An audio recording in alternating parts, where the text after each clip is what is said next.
Quand Elie Goubi, ici, est entré en éruption. Il faut comprendre qu'un volcan, c'est un petit peu comme un humain, sauf que tout est multiplié par 1000. Un volcan qui se réveille au bout de 10 000 ans, c'est quelque chose qui existe, c'est quelque chose qui est connu.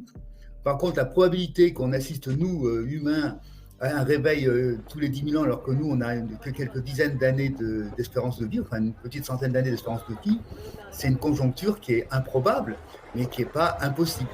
Alors pourquoi c'est étonnant ici ? L'explosion a de fait généré un important panache de cendres qui s'est élevé à environ 10-15 km de hauteur. C'est déjà important.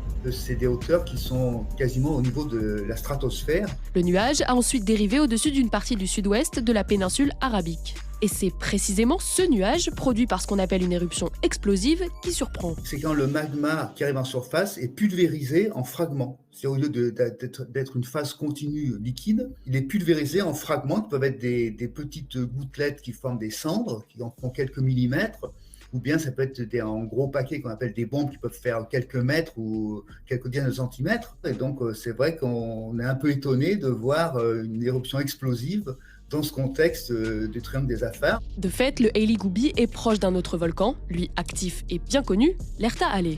Ce dernier est un volcan très rouge qui tend donc plutôt à voir arriver des coulées de lave lors de ses éruptions. Donc il y a plusieurs volcans qui sont à la suite les uns des autres, qui forment un petit peu une chaîne de volcans qui ne bougent pas pour l'instant, mais qui peuvent le devenir aussi. On met plein de points d'interrogation parce que les nouvelles arrivent petit à petit. Pour l'instant, aucun bilan humain n'a été communiqué par les autorités et aucun rapport concernant des dégâts matériels ou des perturbations aériennes n'a été reçu. C'est vrai que c'est une région qui est pas facile d'accès, très désertique, qui est à la frontière entre l'Éthiopie et l'Érythrée, donc c'est pas simple d'y aller, et c'est un volcan qui n'est pas équipé vraiment d'instruments important parce qu'en plus la région n'est pas habitée de façon importante, donc il n'y a pas de danger immédiat. Depuis l'éruption, le Elie Goubi fait désormais partie des près de 1600 volcans potentiellement actifs, sous surveillance notamment du programme mondial de volcanisme de la Smithsonian Institution.